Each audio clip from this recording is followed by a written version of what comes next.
নমস্কার সবাইকে। কেমন আছেন সবাই? আজ আমি রান্না করব মানকচু বাটা। এর জন্য কচুগুলোকে আমি টুকরো টুকরো করে কেটে নিয়েছি। এর মধ্যে কিন্তু বাটার মধ্যে একটু জল দেওয়া যাবে না, তার জন্য খুব শুকনো করে বাটতে হবে। দিয়ে দিলাম নারকেল, সর্ষে আর কাঁচা লঙ্কা। এই কচুটা কিন্তু এরকম কাঁচাও নুন মিষ্টি দিয়ে বেটে আর একটু কাঁচা সর্ষের তেল দিয়েও কিন্তু খাওয়া যায়। কিন্তু ওই যে ছোটোবেলার দিয়ে ভয় ঢুকে গেছে মনে, ওল খেও না ধরবে গলা, তার জন্য আমি কোনো দিনই নিজে হাতে কাঁচাটা খেতে সাহস পাইনি। কেউ বানিয়ে দিলে তখন কিন্তু আমি কাঁচা খাই, কিন্তু যখনই নিজে বাটি তখনই আমি একটু এইভাবে ভেজে নিই।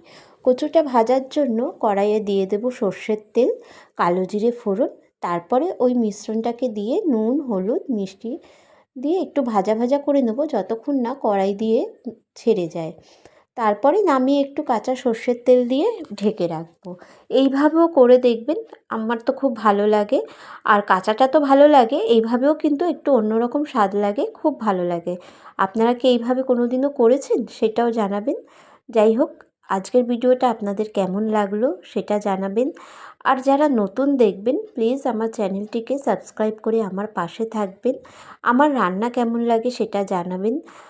আর কি, পুরো ভিডিওটা দেখার জন্য অনেক অনেক ধন্যবাদ। এই যে ধৈর্য ধরে আমার ভুলভাল বকবকগুলো আপনারা শোনেন, তার জন্য অনেক ধন্যবাদ।